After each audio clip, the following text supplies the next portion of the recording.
The living room, where the family meets to discuss issues, any issue which may be bothering one of the family members. That's what we do each and every Tuesday on WACK 90.1 FM with Ricardo Mitchell and DJ Aaron868. We have casual conversations on serious topics, from sports to culture, mental health to economics, relationships to life lessons. Join us each and every Tuesday on WACK 90.1 FM. The living room, casual conversations on serious topics.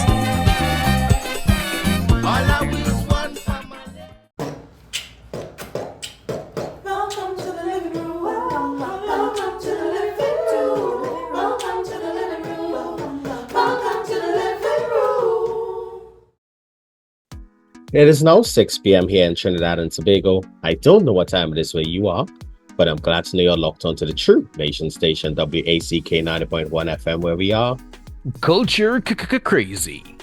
First and foremost, let's kick this off as we always do, all right? Must give thanks and praises to the Almighty for granting us the gift of life and seeing another day. No matter what time of day it is, you must always give thanks.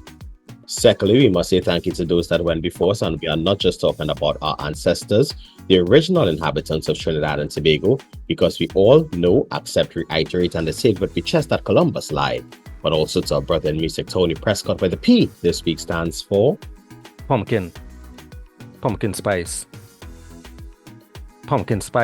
lattes. That's not how you roll? You don't get on like that? No, not at all. Wait. You're not in the adding pumpkin spice to all your drinks because it's Thanksgiving coming up? No. Really? No. Oh, look at that. You seem very unimpressed. I don't think I've ever had anything pumpkin spice before. Really? Yeah. How about pumpkin spice? Try it once, kind of finish, you know? Nah, never. So when you going to that coffee place that does charge tall money for small drinks, you don't deal up in the you don't partake? No, never did. Never went. That's why we get along, you know, Mr. Williams. That's why we get along. I must admit though, I did get a French press from there. That's the only thing that I think I could recall ever having gotten. So no one has ever bought me nobody has ever bought me that drink in particular. I've never spent my money on it, but I did get one of the French press because I make my coffee at home, and there was a special on. So yeah, it was a whole vibe. I actually never had, I shouldn't say never, I don't recall having anything from that establishment. Yeah. I support the local one. I love their donuts. Right. And their patties as well. What's the name of that place? Routines? Yeah, something like that. Habits? Something like that. Yeah. Right. If you don't know the voices you're listening to, this is The Living Room with yours truly, DJ Aaron868. I remind you each and every time that culture is my code, and I sit here alongside my bro with no fro, a lot of flow, always on the know and in the go. Yeah, Ricardo Mitchell, the social stage on the global stage. You just got a whole license plate with your name. From Texas, bro. All right. Let's see how we rolling here. Now, howdy. This is The Living Room, as I said. I reckon it is. I'll give you a moment. You go rootin', tootin' right about that, brother. You go ahead. Go ahead. No, you gone now. Go now. Get. All right, yeah, no. I should stop. I'm stopping. Thank you for allowing me that minute or two, to just decompress with a very, very poor imitation of Southern dialect. Drawl, even. Appreciate you, buddy. That's what I'm here for. And we are on the second Tuesday, the second episode inside Men's Health Month, where last week we had the honor of interviewing Miss Saraya Dean. It was quite an honor. She dropped some bombs for us, honestly. Whoa. Nuggets. Nuggets. Thank you. She dropped some nuggets for us, which left both of us speechless to an extent. But however, we wanted to come back this week and just say and reiterate our gratitude to her for taking the time on her short trip to come and spend some time with us in the hollowed studios of WACK 90.1 FM. Right.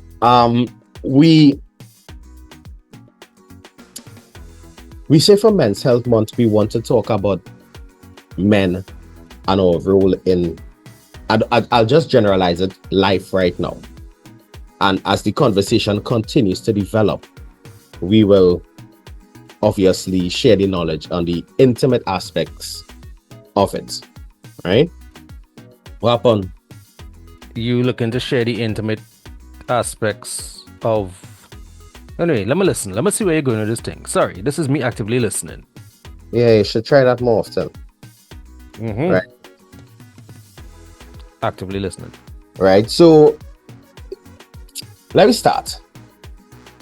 Why is it that we as men always feel comfortable just with the surface level conversations?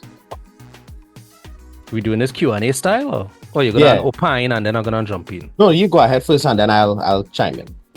All right. It's not a pleasant answer, but it's the truth as far as I've discovered so far. We as men have been socialized to not communicate intimately. Right? It is not that. If you look at how kids are generally, they tell you everything. Right? They tell you everything that went on in school. They tell you everything that they do when they went and play by the friend. They tell you everything that happened generally. You can't stop them from talking at times. And then incidents occur and girls are encouraged to express in ways that boys are discouraged from expressing. Right? Now, while there would have been a time where, young ladies are seen and not heard and so on and so forth, boys still being told that they shouldn't cry. Yeah. Boys still being told that's what you're getting on so for. Boys still being told to man up. So these are the kids. The men now, some of whom realizing the effects of these things and being told that women want, partners who could communicate and, we should consider going to therapy and we should do, the shadow work and, the in work and all of the beautiful things that, allow us to heal. When we come out of these spaces now and we're trying to engage with a society that told us that it was healthier for us to do this work, we're not exactly greeted with open arms when you're talking positively, when you want to work things through with your partner instead of quarreling because now you're boring. You understand? Where instead of rocking back copious amounts of adult beverages in an attempt to escape and drown your sorrow, you're trying to reason with a boy, and nobody really looking for all of that long talk and all of that heavy work now. They just come out for a good time or to come out to sweat. What I'm saying is we just talk the talk until we start practicing certain things and trying to express them. And then we're reminded that at the end of the day, a lot of it is just talk. So we have the tools now, and we don't necessarily have environments where we could use them comfortably. So you end up in this weird space in between where you know the better way to do it, but you kind of had a hand pick going about it. Yeah, the hand pick where you could do it. Yeah. Right. So no, that's what I've observed. I just wanted to clear up one thing before we go any further. Mm-hmm. And I purposefully use the word intimate. Mm-hmm. Because remember, a lot of people think intimacy is just a physical act now. Mm-hmm. But you could have an intimate conversation with your brethren about an issue. So I purposefully use intimate because I want to show the level of care, the level of love that we're talking here when we say in an intimate conversation with our brethren or an intimate topic. Because I think also society has conditioned us in such a way that we always think intimacy is just the act. Mm-hmm. True. Or the coitus, since we're using terms here. All right, Grandpa. Well, As what I used to watch Big Bang. Oh gosh, come on, right? Right. But what I'm saying is, I use intimate just to show is more than just that. Anyway, now I agree with you, Ricardo, and I do think that, you see, time and place in it is a huge thing. Because look at you and I. Over the years, we have curated a friendship where we know we could have a conversation. If even we in a line, right? I was going to say party, but I know your speed anymore, right? But if even we in a line, right? You and I have the ability to pull square and have a conversation about things that supersede the line. Yeah. Be it a personal issue, a workplace issue, something that within the circle of friends that may be abject and we need to address, right? But the thing is, how many of us take the time to curate that friendship? A lot of us, as Kivo said on one of his posts, a lot of us are still gallery friends, porch friends. I don't know any other term for gallery or porch. Veranda. Thank you very much. You know what? That your cut but friend. Your call but friend. Yeah, You only talk to them. Yeah, but I'm not gonna say. What Cuthbert do you? Cuthbert. Hey, Cuthbert, that is actually the name of one of my deceased relatives, right? But that your call but friend.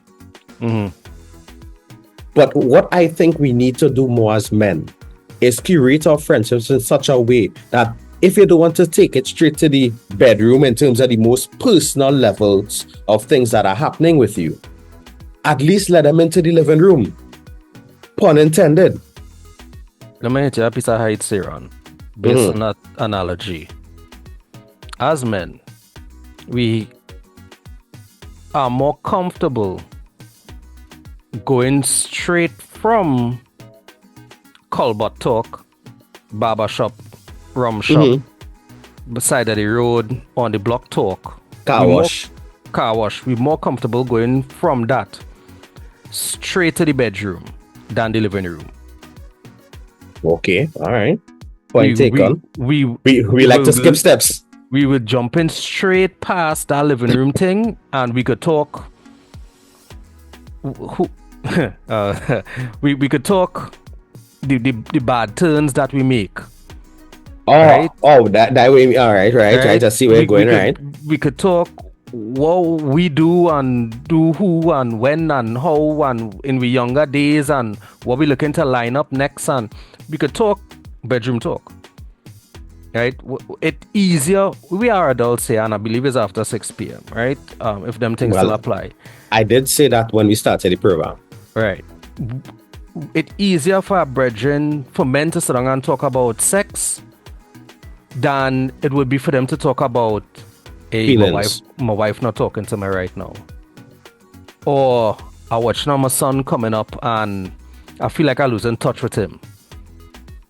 We don't have them conversations. But we'll tell you, but boy, I make a turn last night and I get through, boy.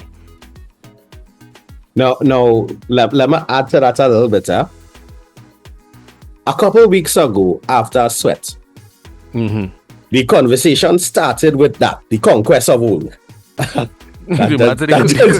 Conquest of all. Because we started talking about how, right, when we was going to university, we used to sing on a Wednesday night, Thursday night, Friday night, sing, Yeah.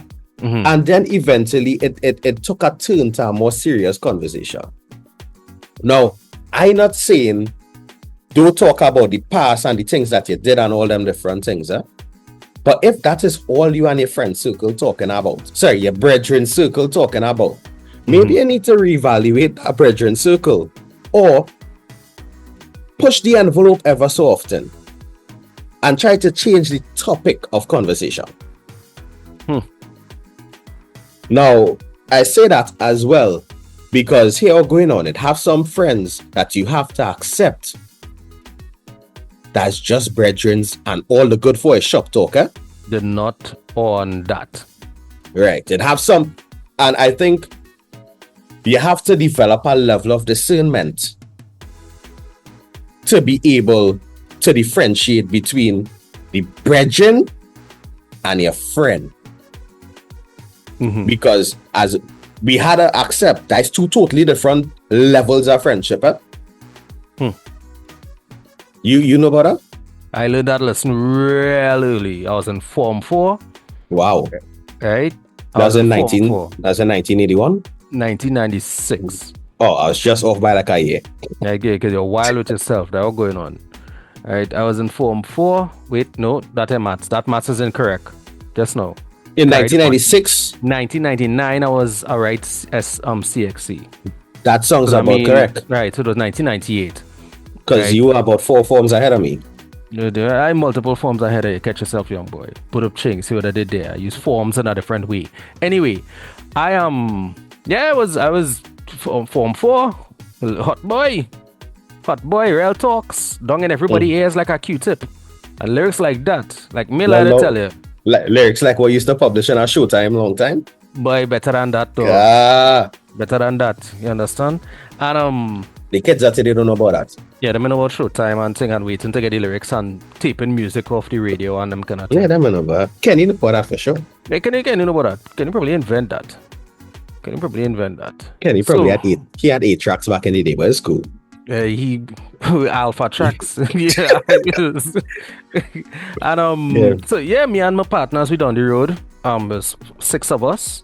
Right. The weekend before, one of prayers Mayfairs or something like that, I was very, very deliberately pursuing a young lady's attention.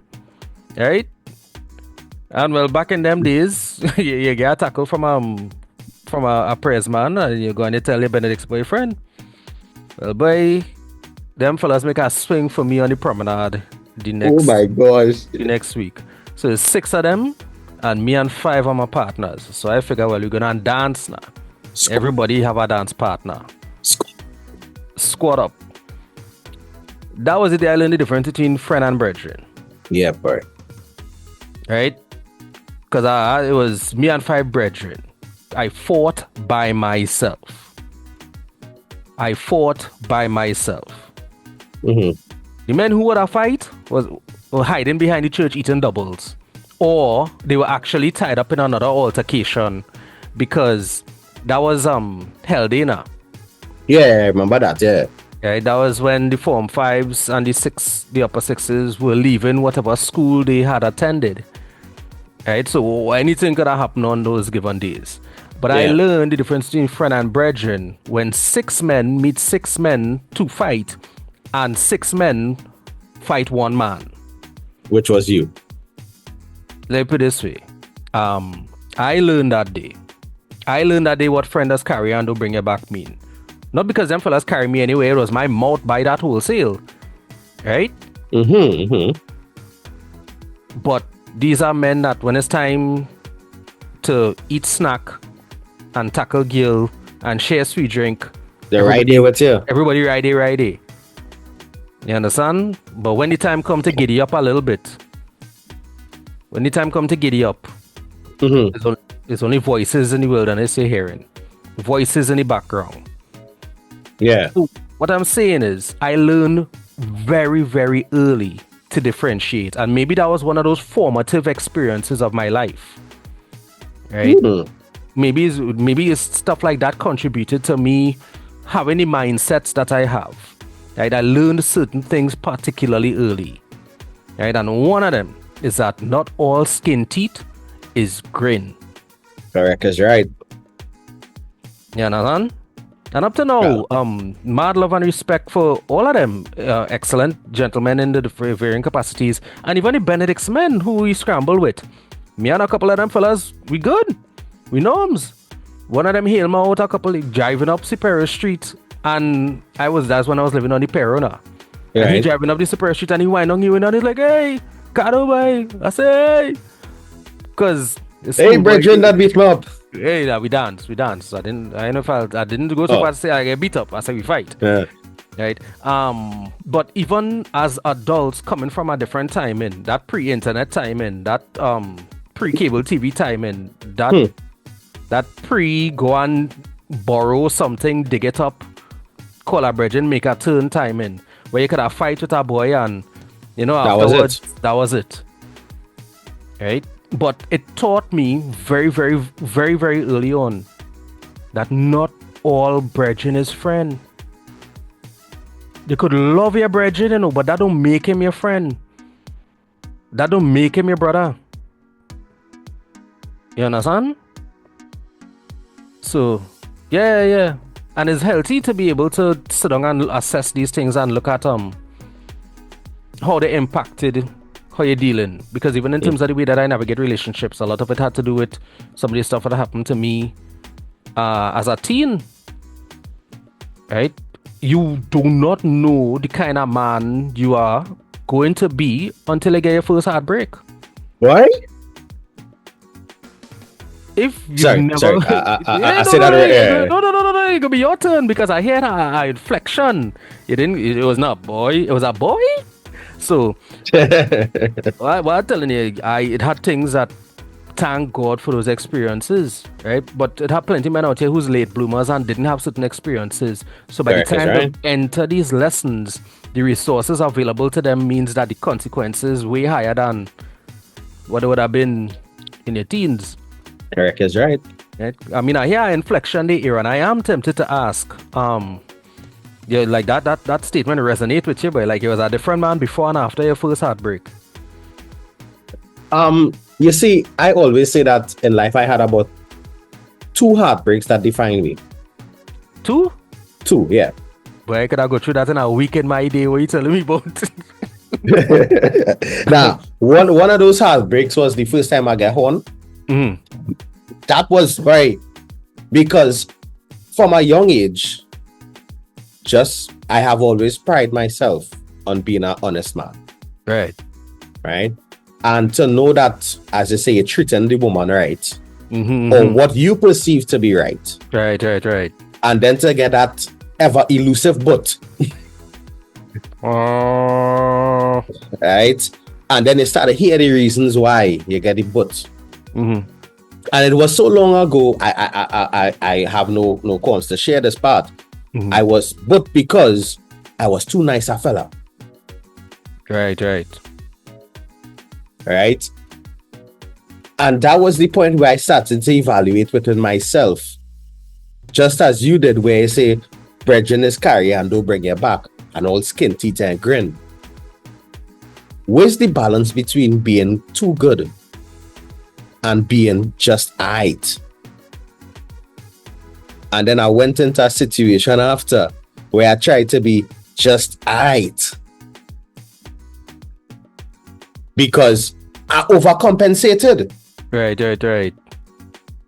Now, in the overcompensation, the just aight lead a second but. Because now I ain't care enough. Mm-hmm. And there I was at that tender age of, let's say, 24, trying to figure out how to be the best version of a man mm-hmm. to present to a young lady. But then I realized, instead of trying to be the best version of a man, why not try to find a young lady that would appreciate the version of me? That is a nice side of that coin. Right? And what I'm saying is, as you said, if that happened in my teens, I would not get but twice. Because I would have no touches. Hold on. Let me clarify 2 things, right? 1, it have no anti-butt mechanism out here. I'm not going to say that, but it have no golden butt rule. There's this saying, what is to is must is. Yeah. Mm-hmm. When the butt had a butt, it will butt. Right? It had no anti-butt mechanism out here. But here what we talking about on the People Good Radio that Tuesday night now. But Aaron, let me get serious for a minute. Yeah. That responsible for a significant portion of the crime that we see out here. I'm not going to say that. Okay. No. And we could go into the social aspects of it as in just beyond relationship in terms of man, woman, and sex. We could also look at the fact that it have vacancies, voids in homes and relationships because people working to try to physically purchase things because that is what they believe the value is in a relationship. right? It have people who neglecting because of how hard they're pursuing certain things because they believe it'll make them feel more whole as a person. We could get wild with this thing, So better we laugh about With the butt. about the Right? Now, but here the great part about it. I was able to lean on some brethrens during that rough time. The medics come on the field and make sure that I was good and I didn't have a concussion. Right. From that bus head you get. From that bus head I get. Yeah.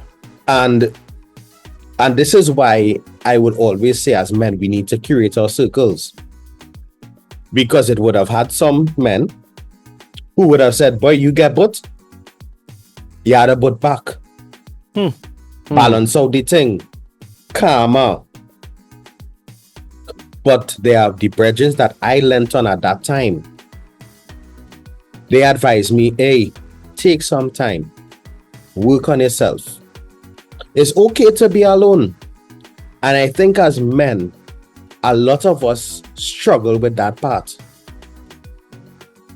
We always looking for some form of company because you know why? The silence is loud.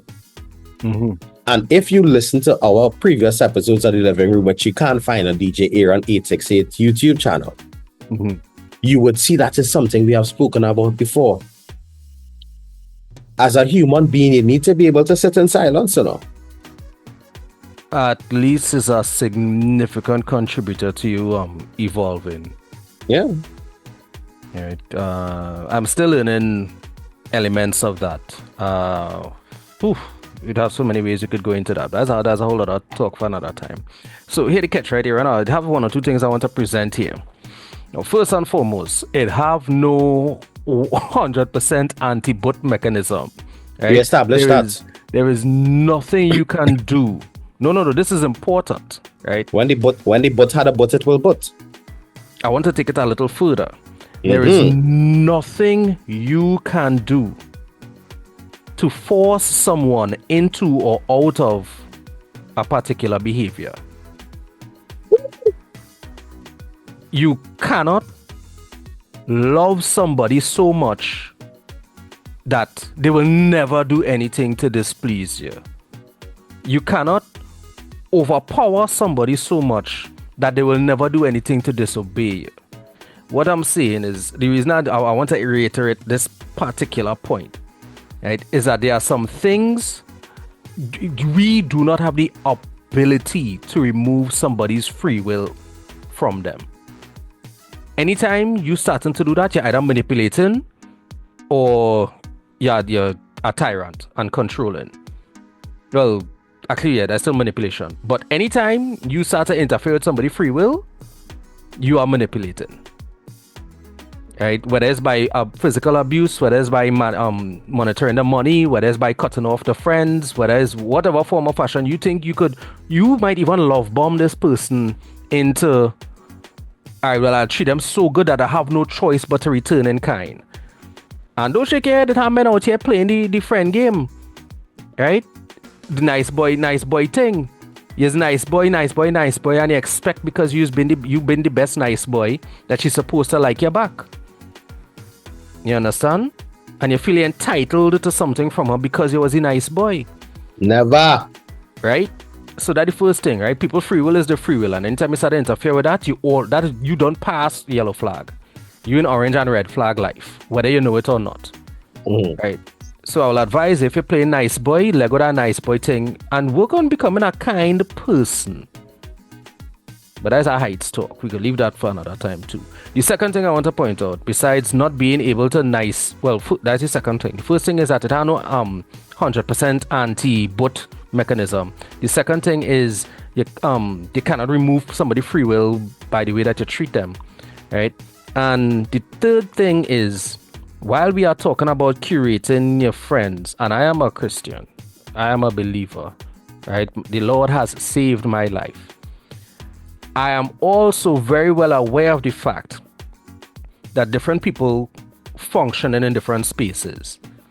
And while you were fortunate enough to have friends who would have counseled you wisely, there are friends who will counsel you less wisely, but it does not mean that it is not as necessary.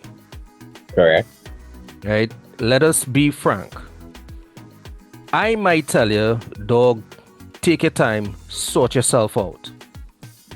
Somebody else might tell you, boy, we're studying she for, boy, it have 1,000 man in the party and you studying this one who do you this, that, or the other. Boy, go and take a wine, go and get a number, see who bread you make it wake up in the morning. And whether I like it or not, that is what helps some people moving on. Anybody who's saying otherwise, acting like they don't know. Right? Sometimes the only way to get over somebody is to get under somebody else. You never hear that, Aaron? Yeah. Right. So what I'm saying is that while It's just after 6:30, just saying. all right, what I'm saying, right, is that let us be mindful that we also don't want there are different approaches and different people would need different types of support, right? Correct. In that space, maybe you don't want to go out being hot boy, shooting from the hip, where anybody pass you feel is a tackle, and maybe you don't want to be that guy, right? Maybe you don't want to be that guy in everybody DMs. You don't want to be the guy who liking 734 pictures on the gram, because That's a real specific number. Just saying. What I'm saying is you just see your partner's name does always jump up as the first person in the gram who like this, who does follow and who does like. It does show up, right? It does show up. I want to call nobody name, right? But we all know the Bridget who has been number one in terms of this person and 1,700 others like us. Yeah, boy. Right? Don't let me not act like we don't know. Right. So what I'm saying is I remember that time. Oh wow. Yeah. Right. So maybe I might need to go to a party and pick up somebody who looking for what you're looking for that night. I don't advise it. What I'm saying is that it is what helps some. Nobody want to hear, well, boy, Jesus loves you, and take some time to build yourself when all you thinking about is how she go do me that. And I want to go and say one of the most deflating things in a scenario like that is you start to question yourself with. Mm-hmm. Am I worthy of being loved? Am I worthy of a healthy relationship? Am I worthy of not getting butt? And then after you get to that point, is one or two ways it could go. Either the way you just described, which is to get over, you get under, or you take the road and you say, hey, let me take some time and try to figure out why I get butt. Now, that's the fork in the road, that's the why. Mm-hmm. Depending on you as the individual, you would know if you take the road on the left and you go over to under, if you could come back on the straight. Mm-hmm. Because some people might be tempted so much when they go left in the road that, you know what, this is a good lifestyle, you know. Let me stick on this road. It does work for some. It does work for some. Now again, there is for a time. No, just like there's no 100% or no sure vaccine for you not to get but there's also no sure way for somebody to guide you when something bad happens in your life. Go on with your Bible, boy. Well, oh gosh, we're talking about humans here. We're talking about the Almighty that knows how to guide us because He's omniscient and omnipresent. But plenty wisdom in the decisions people make in the Bible, boy. Right? But then again, that brings it back to how many of us as men pray? How many of us as men are grounded in faith? Wait. Wait. Anyway, where are going now? No. Go ahead. Not listening. Actively. No, but that's a big thing. And for the men that are listening, or the men that viewing this after, get in the comments or get in the chat now and just say yes or no if you just pray. Because that's a big part as to why a lot of the things are going awry in society. We have lost our groundedness in faith. So You get up real close there, boy. yeah. You look like Busta Rhymes there. Got you all in check. So one of the things that I want to point out, Mr. Williams, beautiful point. There's a way that seems right unto a man, and the end of that road is death. Right? Ultimately, if your only moral code is your perception, you are as limited in goodness and in the right thing as your experiences would have been. Right? It means that the scale for what is right and what is wrong is subject to how much you've lived. That means that having a ethical standard that is set against self is inherently wrong. Inherently. Right? A 5-year-old child's sense of right and wrong is different to somebody who's 10, 15, 20, 45, and 105. Right. So gauging what is right and what is wrong by what you decide right and wrong is inherently flawed. Right. Right. The premise is that if good and evil exist, right, then there has to be an ideal. There has to be a point beyond which good can get gooder. That is the space within which God functions. Now, if you remove this ideal, you've created now a subjective scale as to what is ethically sound. It means you write your own code. When you try to engage in a system and a society where everybody's writing their own code, we're dealing with the anarchy that we see in here. Because people stop deciding what is right and wrong based on God saying so or showing so, they start deciding for themselves what is right or wrong, and nobody could agree with anybody else as to what is right and what is wrong, because the code is what works for me. Right. So not praying means not being rooted in faith, etc. Those things mean you have removed an absolute status, the word I was looking for. You have removed the absolute from the standard, and now you have a floating level. So what's going on is when your level and my level don't line up, what you doing as good for you is bad for me. Right. But because it's good for you, we see it as good, full stop. It's not like that either. Hey, tell that to the men out there who feel more notches on their belt make you more of a man. Tell that, yeah. Or horn and your wife makes you a man. Yeah, because I've gotten horn before, it means people going to definitely horn, so let me get one in first. You know, right. I'm glad these things come up now, because all the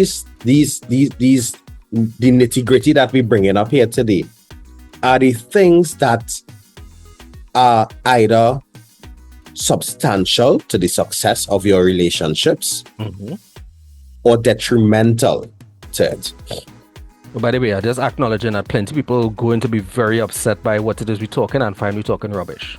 I would suggest that you ask yourself why you're so offended by something that you might disagree with or that has not been your experience. Just saving having to address everybody individually who have an issue with what we're saying. Anyway, go on, Aaron, as you were saying. Oh, I really don't care if you have an issue. You kind of had a care though. Otherwise, it defeats the point. It defeats the point. I'm not gonna say you could. This is the episode where you could care. I don't care, because some of these things that we saying are things that need to be said. Yeah, you know I down that road long time, but go ahead. Right? As you will. And I will always say one of the major reasons why the world is in the state it is because of absenteeism of men in the family unit, and also presenteeism of men in the family unit. If you don't know, let me hear about this presenteeism. I'm listening. You know how many men are just in the marriage but don't partake? Oh, you mean passengerism then? No, presenteeism. That's an HR thing. Serious? Yeah. Oh, as in present. Yeah. But not participating. Exactly. Right. So right. Like go on, I'll nearly line up myself to get a sort from Benedict's again. Let me leave that where it is. Right. So now you understand what I'm saying. There's an issue, there's a deep-rooted issue that stems from the first question which I asked. as to why is it that we as men are not able to express ourselves and have healthy and intimate conversations, not just with our friends, and we bring it back home now with our partners. Because if something is wrong, and I'm saying this because I had to hear this too. If something is wrong, you need to find a healthy way to express it to your partner. Do you? What do you mean do? That's sarcasm? Your age showing. Your age is showing. My youthful vigor? Yeah, yes, I know. Thank you. Youthful vigor is showing. Thank you. Youthful vigor is showing, Aaron. Aaron, while I agree with you, I agree with you in principle. In practice, the reality is you will learn to pick your battles. Oh, no, what I mean pick your battles. I think that's unwritten rule in it though. But we talk, right? That's unwritten rule. The longer men in relationships is the quieter it does be. I have seen that. But I also think that and all needs to be adjusted. But then again, I understand the need for it. But a whole other talk, because if we really get on into them kind of aspect. But really and truly, what I'm trying to say is, and I'm speaking to my generation here, because we are going to be the next exemplars to people who are looking up to where the man sit back like, yeah, but you hang yourself and I go just watch you. Dan, all I say is that this is me actively listening. You can't get in trouble for you didn't say. You go ahead, Aaron. I like it. Time to wrap it up, Mr. Desmond is up next with the big band. We good there now. But really and truly, I'm just saying, as men, we need to be present and be present. Aaron, I like to tell you, I had a ball at I Am My Brother. I loved being in that space and listening to men who've had different experiences speak. I love being in that space and hearing men who in the 70s talking and men in the 20s talking and the whole range in between. I love hearing the fact that there was a lot of like-mindedness in this space, but then you also get exposed to some, brother man, how you going through that, have you thinking like that? And it's not a judgment, it's really just a case of that might be experience, but that is not all that exists. Right? But it is hard to tell somebody that something that they went or going through is not all. It's hard to tell somebody who hurting that, hey, it will pass. Right? It sounds like toxic positivity. It's hard to tell somebody who is broke that they will earn or they can earn again. They have the ability to earn. Right. It is hard to speak life into somebody when their reality at that point is so painful.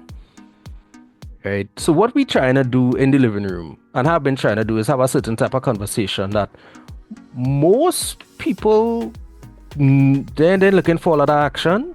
Mm-hmm. Yeah, they want some kiki and some kip, and you'll get that too, But the reality is what we'll have it during the serious conversations. That's one of the things I pride myself in this space on, that we know how to have casual conversations on serious topics. Right? That's right. Right, shameless plug. And one of the things that has lick up the listenership is that when we say something that bothers you and the show ends, what we've said will still bother you. Correct, that's right. So for a lot of people, they don't like certain types of talk radio. They don't like certain types of podcasts. They will never give therapy a real try. Because the work goes on after the conversations. Right? Everybody, well, not everybody, I'm going to take that back. A lot of people say that they want somebody in a relationship who know how to communicate until they start talking to them. Right? And what we need to understand of that too is the use of the preposition too. Mm-hmm. because there's a difference in talking to someone and talking at someone. Yeah, I still working on that. And as men, sometimes we tend to do more of the at.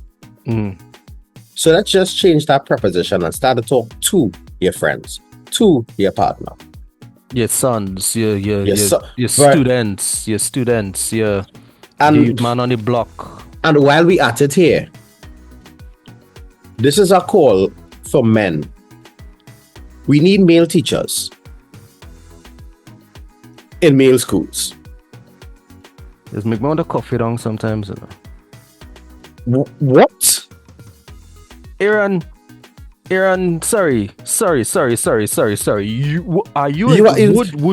Would you become a teacher? Right. So just now, wait, no, I'm gonna answer the question. You asked my question, I'm answer the question. Yeah, Mr. Williams. Advising. Yes, we need more. Go ahead. If I did it before, but then an opportunity opened up for me to get employment in the field that I went to school and studied. Right. And I took that opportunity. You ain't gonna like this road I'm going down. So, Godfather, you took employment in a field you didn't have an interest in because it was a WACK. I was placed there in the OJT program. Okay then. Yeah. All right. But you didn't have a desire to be a teacher. No. But within the time frame I was there, I developed a liking for it. However, what made the decision a little easier for me to move away from it was the fact that the students were not receptive to a young teacher like me at that time. I think I was like, you as a child. Yeah, it's probably like 10.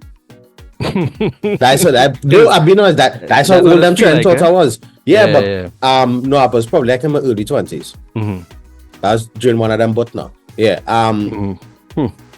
Yeah, but honestly, if I am presented with the opportunity to go back to teach, I'd go and teach like accounts and POB and stuff like that, I would take it. Yeah, no, I've seen you in front of classrooms, and you'd make an excellent teacher because you actually care about reaching them. Right, but I'm not going back there to teach English. I mean, like, I think I would make an excellent teacher. I just have no desire to actually do it.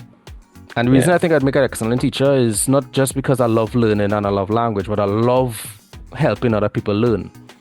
Correct. So, who knows, maybe in 20 years I'll learn what I need to learn to be a better teacher. But I'm not going to say, as I said, if I'm given the opportunity to go back into it, once I'm teaching the places that I learn, I spend the last 15 years in terms of my job, I go and teach accounts and POB.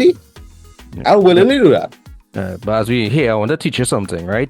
Just now, while we were in this very same segment of conversation, you allowed me to manipulate you into a position that you didn't necessarily take, right? I presented you with a binary argument, and you fell for it. Because what I assume was because you didn't, I presented to you that because you didn't pursue teaching as a vocation, that you only took it because the work was available.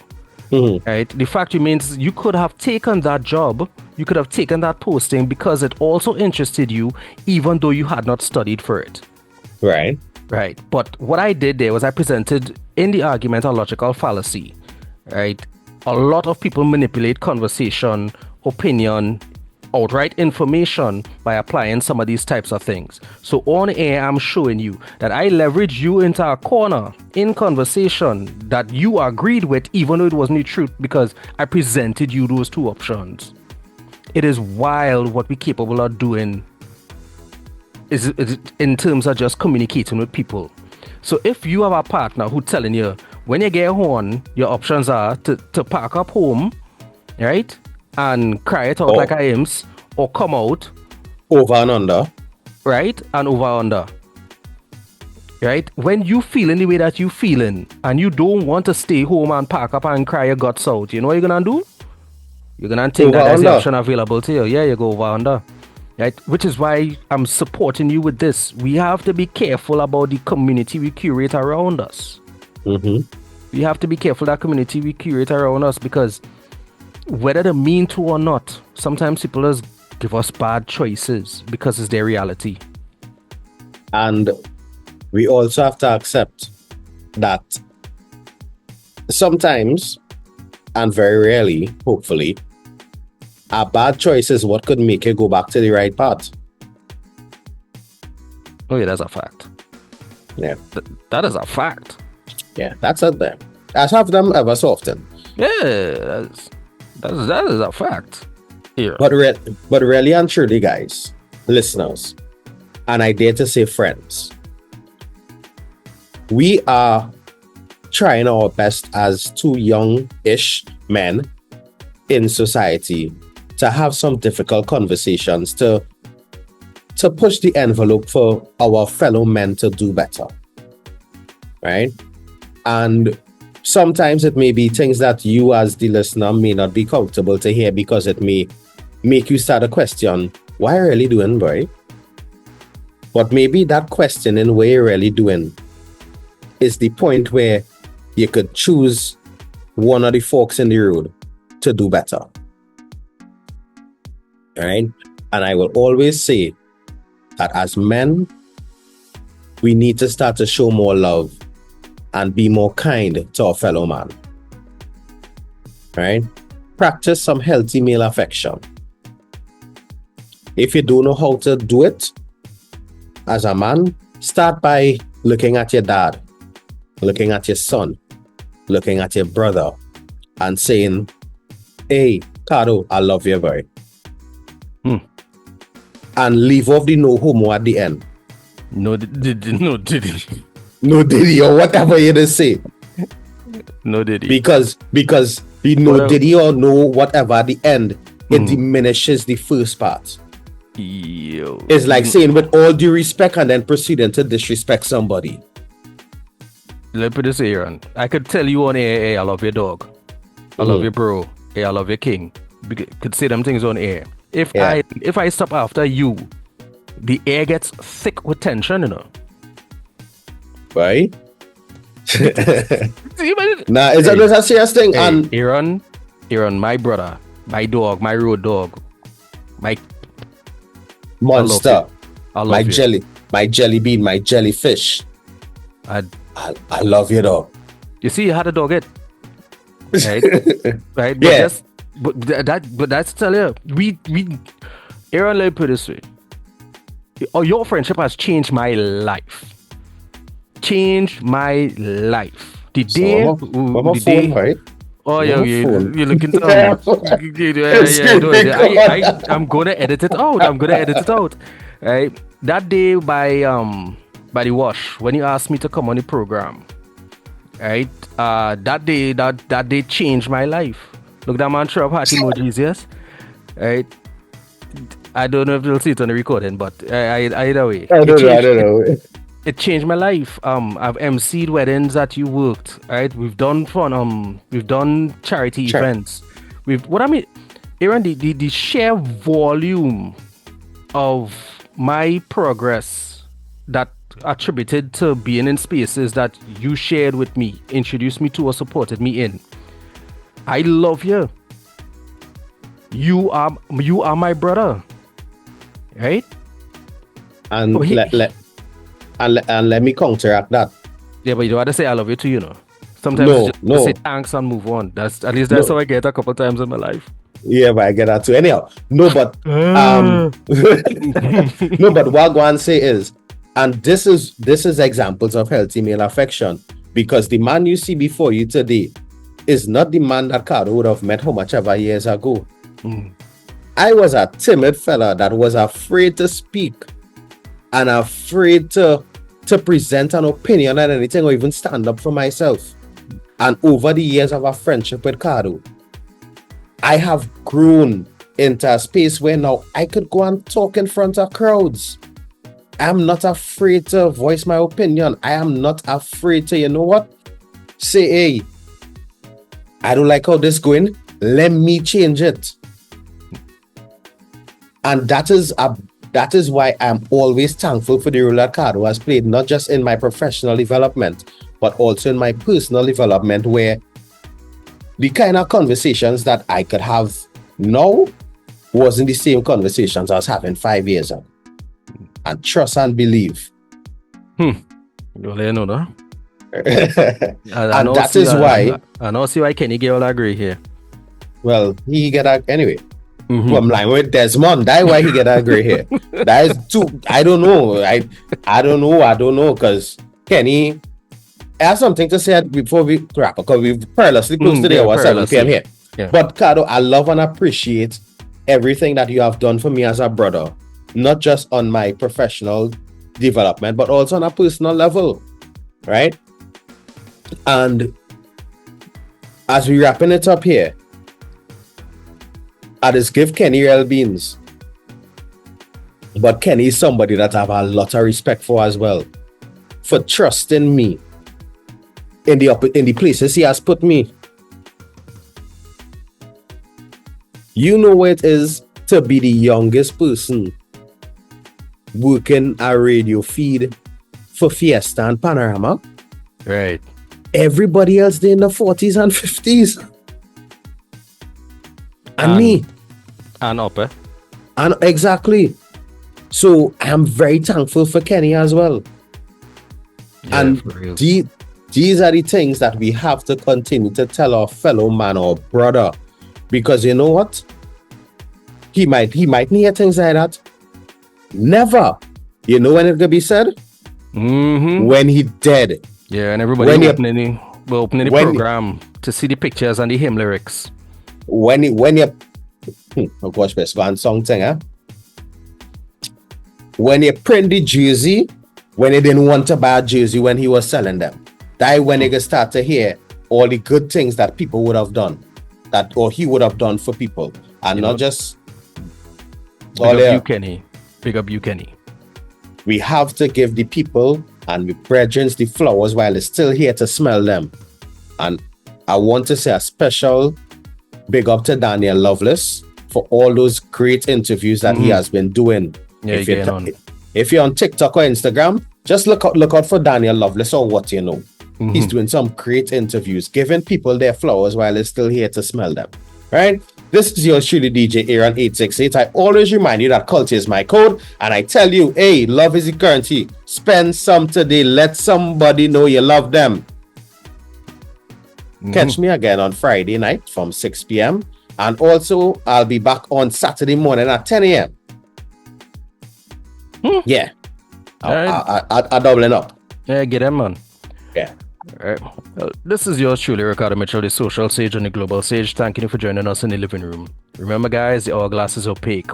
We don't know how much time remains, so whatever you're doing, be good and stay safe. All right. 2 things. Voirish. Yeah, boy. Hey, that concert. I ain't like to tell you. All your book Voirish now. Yeah, of course. Book Voirish. If they ain't booked out for the season already, try to book them. The bad. They're real bad. Yeah, Woman and Vibes. This Was Christmas vibes. thing it was serious.